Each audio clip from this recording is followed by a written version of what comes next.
So it should be January 2024. Okay, I have that right. okay. Anybody else have a question? I do.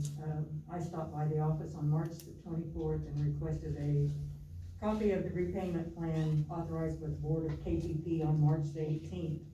And you were on vacation, Roger, so I excused you for that.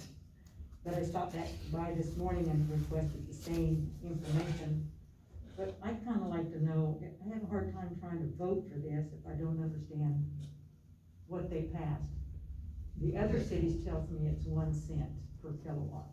It is 1 cent per kilowatt. Okay, We said that is from gonna the date stay that way, just straight down the for line? 24 months. Okay, Every kilowatt of power purchased through the Kansas Power Pool, all member cities are going to pay that. okay, my question is, if it's gonna stay to one cent, why don't we have it in the ordinance, so 6 months down the road, we can look back and see what we passed? Because I'm asking for the flexibility to utilize any ECA monies, anywhere I can save on wholesale purchases, to utilize that to offset this expense. If you desire to lock it at 1, we'll go that way, and it'll be what you've seen come out in the, other newspapers regarding other cities, and we just pass it through to our customers, and that's it. Well, I think that's what everybody is, but I didn't know if there was a way we could cut that down if we had extra money. That's I why know in we're asking for February, the it cost ECA. us $15,769 for the surcharge. Okay, KPP. Okay. Yes, that's and you approved through your action at the last. 51,000, yep, I Yeah, know that. for the 3, so our customer bills for February, which is what's being paid now, okay? For the residential customer, what you created for them is they only paid for the increased usage. Okay, We had some families that didn't have increase, we had other families that really used. that they turned on every space heater they had in the house, okay? Well, the only problem I guess I have is putting it in a fuel cost, so we don't know what actually what we're getting charged for. It'll But, show up on the bill, won't it? It's all lumped When it varies. Our billing software won't list all the difference, but it is that amount you've seen. Some months you get credits. Like 2019, we were able to buy power and saved $109,000. We allocated all of those savings, rather than putting them into the end profits of the utility. We spread those back out to all the customers, okay? Last year, we had a complete shift in how power was being consumed, okay? People were home, there weren't businesses, all of that type stuff. The ECA, in trying to react to what the market was doing, we were only able to save about $69,000 for our customers, okay? What we're saying, we know we have this for 2 years, a known charge that's coming in, but if we utilize what we can save on power purchases, the cost of fuel related to it, open market buys, hopefully more wind energy, which when wind's working, it's great because it's about $20 a kilowatt, $20 a megawatt, where natural gas is running 45 on a standard day. So those are the type things that with this flexibility, we're trying to carve down what our end customer has to do. Chris, to your question, the software doesn't allow us to put multiple lines on the bill. And honestly, from a staff perspective, every time you add lines to a utility bill, you just confuse people. no, Becky said we did have one line left that we could use for the surcharge. Is that, and I'd like to see it that way instead of combining it with the fuel charge or fuel adjustment. My conversations with Becky when I returned, she said that G-Works they do not have an additional printable line Okay, on the bill that would come out. and that's why we're combining it with the fuel charge then. Yes, Correct. because And We Chip, can I add think you gave me another- the same you gave me the same answer when I asked. correct, yes, and then we contacted G-Works, and because both the fuel adjustment and the February storm surcharge are assessed to a utility, they cannot do 2 of those. It's just one. So if it was assessed to water, we could add it on there. But where they're both assessed to electric, they don't have that capability. Okay, Any other questions?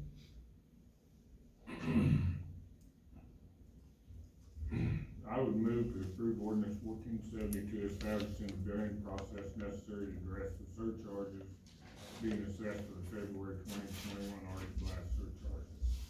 Is there a second? Thanks. Then moved and seconded, any further discussion?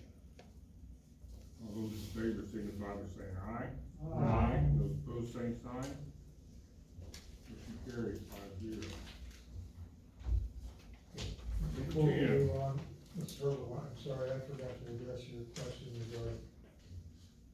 I can provide you the minutes from the 12th meeting when their board set. I read the newsletter, Roger, Okay, so it basically says. there's no the same printed, thing. yeah, right, there's no printed document Okay. out from that board that's been approved by their board. All right, thank you. I did read your newsletter though, so.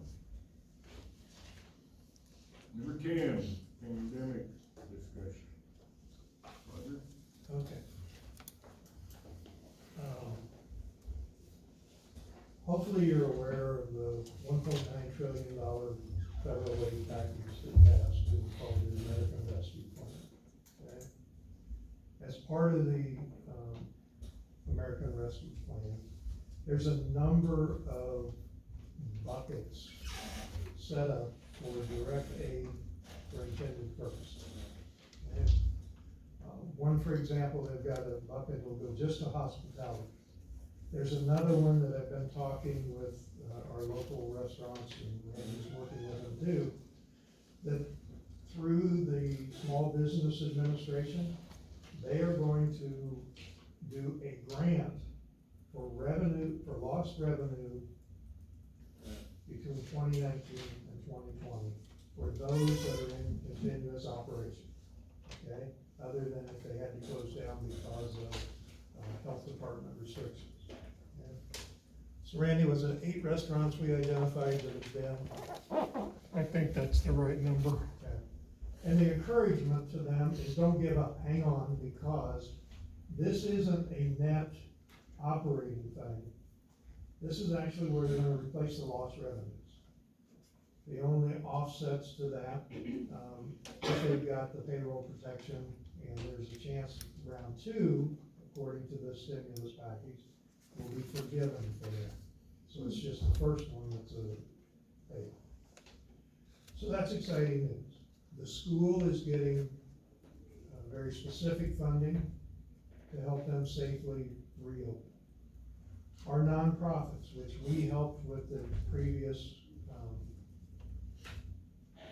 CDBG grants, okay, they're gonna have some specific money. But for the cities and the county, for the first time, there's going to be direct payments made to us to offset the challenges created from the pandemic. And right now, by May 10th, we're supposed to have the number. But cities that are under 50,000 in population, the money will flow from the state to the county, and then the county dispersed to the city based on per capita. Okay? That amount, the league is still working with it, trying to identify how much is really coming our way. Right now, the estimates were between 240, maybe 320 is what we're looking at, okay? So that's gonna be money that's coming in, but this Fed said it has to go for some specific programs, okay? And broadband expansion, all of that's one of them that's getting a lot of press, but that's actually in a separate funding mechanism. You can do, if you had overtime expenditures to first responders, you can do a grant program up to $15 an hour additional to the employees, but you have to document the overtime spent and then what it was. It appears that our biggest opportunity is under the category in which infrastructure replacements, repairs for water, sewer, okay, become eligible under this program. We'll have until December of 2024 to spend the funds once they're allocated into our accounts. And it is okay to earn interest on those during the time. I've already looked at that. We don't have to put it in a non-interest bearing account. But right now, just to update from a staff planning perspective, you know, we've been discussing the water towers and some maintenance that needs to be done on those. We can't use this money for the existing project that we've already got going. Okay, it has to be new infrastructure that was delayed. But our thoughts are that we'll move towards using that money for the rehabilitation on the water towers, the upgrades on some of the technology, the monitoring and metering at our water plant, which we still have a lot of the gauges from the 1960s, okay, analog gauges. Still work, but more labor intensive than some of the newer technology. And then we have a sewer line in town that, Mayor Services is in town right now doing our annual cleaning. That's what the notices were that were hung around. And they do camera, inspection for us on a third of what they're doing. Frank Warner has identified the line that it's probably better that we replace sooner than later. Okay? So at this point in time, that's kind of where we're planning as your staff on how to utilize these funds that are coming. With everything good, there's always the flip side of that coin when you deal with the feds and state and all of that type of stuff. So as this money will start to be identified and defined and coming to us, there's also legislation going through the Kansas legislature to set aside a fund to compensate businesses that have been aggrieved by a county or a city ordinance requiring, including face masks, but any other actions where they have to close for a period of time, all of that. So the face mask issue has become this huge political thing in the state, okay? The first declaration for the emergency from the state ended on the 31st of March, okay? And the governor made another decree, which goes till the end of May. But there was legislation, Senate Bill 40, that was passed and signed into law, that there is a committee of legislators assigned from the Senate and the House that have the authority to override the governor. So, face mask order expires. Governor Kelly reissued one for the state, but then this committee overrode it the following day. Where that puts us in all of that, we have a face mask ordinance that's in effect of June 30th. The legislature through Senate Bill, 286, thank you. You're welcome. There's so many numbers going up there. They have basically determined that, well, if you're gonna keep a face mask ordinance going from beyond May 1st, then you're possibly liable, causing damages or aggrieving your local businesses, and they have a right to seek compensation. And the way the legislation's set up is they wanna take a quarter of this money that we're possibly going to get. And if we have a face mask ordinance still in effect after the May 1st, we have to take 25% of whatever's awarded to us, and it goes to the Attorney General's office into a fund to pay out future claims by any business owners that file for So locally, that means if our face mask ordinance, if we go to June 30th, whatever monies finally gets awarded, we have to give 25% of that. Instead of going for infrastructure projects, any of that type stuff, we would have to set it aside, with the Attorney General. The legislation, and it came out of one committee, and right now it's in another committee. Judicial. It's in judicial right now. Would that money be available only for claims against Marion that we put in there, or is it for the whole It's a state? statewide fund. Yeah, I The don't money goes into there. We don't get it back, is what the way I read it. Correct. If it's not expended under that fund, then it rolls from the Attorney General's account holding this into the state's State's general general fund. Gone forever. Mhm. Gone forever. Correct. Disappeared forever. Okay. Now, judiciary, in talking with Trey talking from, the league, they're now bantering around, well, maybe May 1st is too soon, maybe it's May 31st, but we don't know at this point, because committee's reworking the bill yet again. But it's on what they're calling above the line for both the Senate and the House. Meaning they intend to take action on this bill before this session ends. And what the final version will look like, we don't know. Okay, I would like to read an email that I got from Trey, who is the Deputy Director of League of Kansas Municipality. And I sent him an email and asked, will SB, Senate Bill 286, apply to second-class cities with home rule? His answer was, yes, it will apply to all cities that adopted COVID restrictions beyond a mask requirement. Mask requirements will only apply after May 31st, if you require the business to enforce it.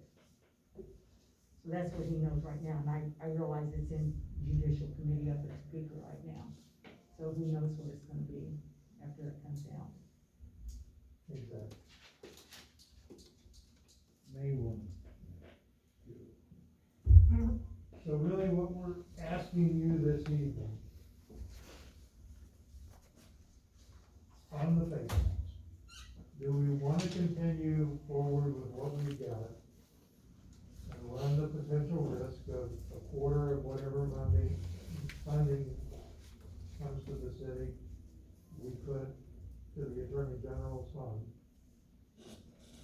Or should we entertain having our face mask ordinance expire April 30th, 11/59?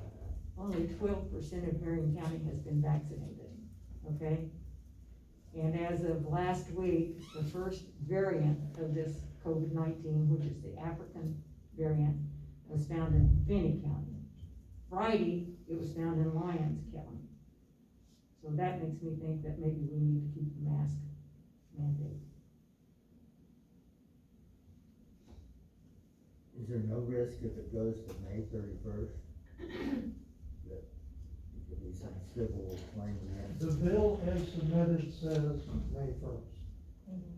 Committee is kicking it around to the 31st.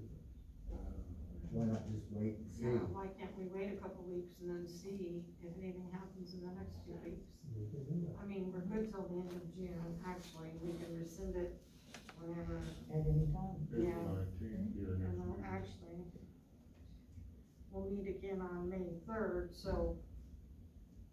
But I'm interested in what he said to you, Ruth, about, Here's what email we he don't got. make businesses enforce it. Well, we don't enforce it. The No, mask we act. don't, and then one other thing, he said that adopted COVID restrictions beyond the mask requirement. We're asking for, like in restaurants, the spacing and that sort of thing, but we've not required Yeah, them. we've not mandated. We could fight a claim from a business, I believe, in court successfully with what we got. Yeah, The only thing that concerns me is that we have these fines and things in place that we just haven't enforced. Well, and it's almost impossible. Right, it is almost impossible to enforce. It's whatever you desire, it's just, Well, and. I had a thought all of a sudden, it just went away. There's the email on the African variants. Yeah, I know.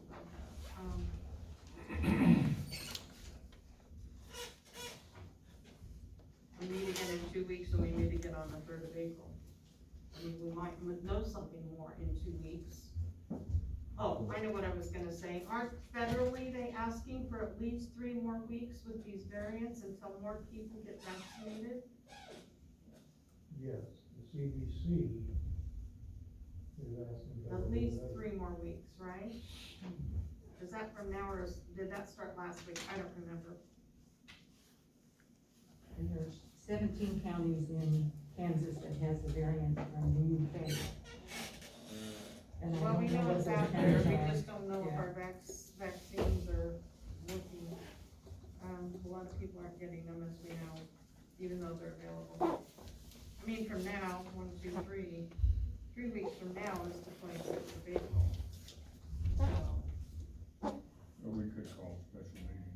yeah, well, and we might know something more today. I had a question about the original ordinance under section 3 and paragraph 2 states that business and organizations, and it talks about the business and organizations, the employees are required working in any space by customers, so on and so forth, wear masks, okay? Would we be interested in amending that ordinance and eliminating the business portion of it? Business enforcement. That's what we're talking about. I mean, the mask ordinance would still apply, and honestly, people are gonna wear them or they're not gonna wear them. Yeah, exactly. I mean, I don't know, I think, hasn't Hillsborough dropped their mask ordinance? I know Gossel has, there are a lot of other towns in. Morris County totally dropped theirs. Marion County hasn't though, They were having a meeting today, I don't know what they Did decided. they? you know? I'm not sure. I mean, I'm just wondering if that's a possibility, or we could keep a mask ordinance, but eliminate that section. Well, rather too. than do that, I think let's wait a couple weeks and see if anything gets decided and keep it. Well, that'd be just another consideration. Yeah. Roger, do you know when they go back into session, the judicial committee? Do you know when that goes back into session after? Yeah, it's supposed to be back in tomorrow. Okay. They just, for Easter, they took a long Yeah. recess. I understand what you're saying. I do too, but I just soon leave it like it is and revisit in a couple of weeks if necessary. Yeah, well, yeah, we can table it, to the next meeting, discuss it again. What's the plan on putting that on the agenda for the next meeting? Yeah. Yeah, for further discussion. But we can look at all of our options and. Yeah. Well, by then we'll know what judicial's gonna do with it. Maybe, maybe not. But yeah, it's nice. Any further discussion? One face mask? I would assume then that we would wanna table ordinance 1473, Correct. and we could put it on the agenda in case we do wanna pass it, or what about the amending the ordinance like I was talking about? Would that be a possibility? Either or, if that's gonna make a big difference, do you think it will if we take that part out? I asked the attorney. If you take the part out that says it, I mean, I think what you could do, what would be better is to pass something that says that we recommend that you wear a face mask, but we're gonna leave it to individual businesses to, enforce it. But let them do what they want, what they're requiring. Which is what they're doing anyway. Yeah. I mean, they all have masks required, but. But you can 80% go of into the any people don't place, have them on. yeah. Okay, We had masks required until today. We had masks required in the business until today. Yeah, well, some are good but you don't have 50 people coming in all at once either. okay, item, are we done with that? Item number 12, any council have anything they'd like to report? Department reports. Nothing further. Margot? No. Nothing? Margot? Margot's not gonna say anything? Brendan, Nothing further. Tiffany, Nothing further. Susan, you got anything? No, sir. Roger? I do have two things. I failed to put the water line update on, so if we could have the city engineer. I'll do it under the public Public forum. forum when we get there. And I have one other issue. Okay. Recently received some inquiries about, demolition dumpsters being set on city streets. And our current ordinances, there's no prohibition to that. Is it council's desire that we look into doing, you can put building materials on the street while you're doing the job as long as you've notified the city and how long it's gonna be there. But if you put a dumpster, you know, one of those big containers or on a street, Oh, yeah. we don't have anything behind that.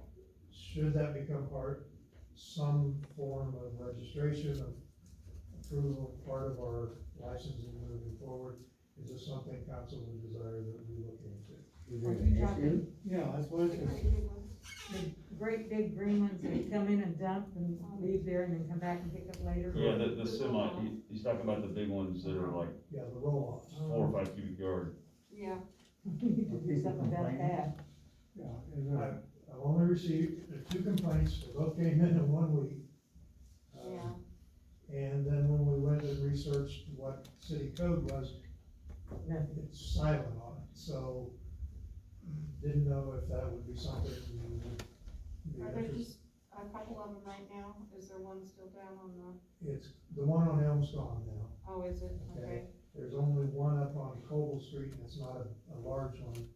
And the other one that was in town is off, well, it's actually gone now, too. Okay. So, they're all gone, it's not an issue Okay, now. okay. Well, But do they contact the city to see if they can put those in the street?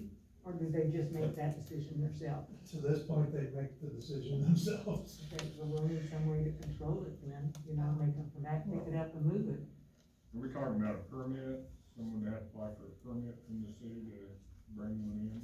That's I mean, I probably could the see, language we yeah, would I could look see for. there's a real need for those, for someone that's, you know, demolishing a structure that's no longer feasible.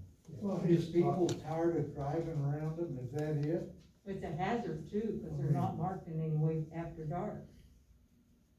Well, they're in parking places, right? Like That was the the one complaint. that was across from Marion National was there for quite some time. And we don't require any permit, like a 30-day permit, I mean, or anything like that. Currently, no. Okay. Something to consider.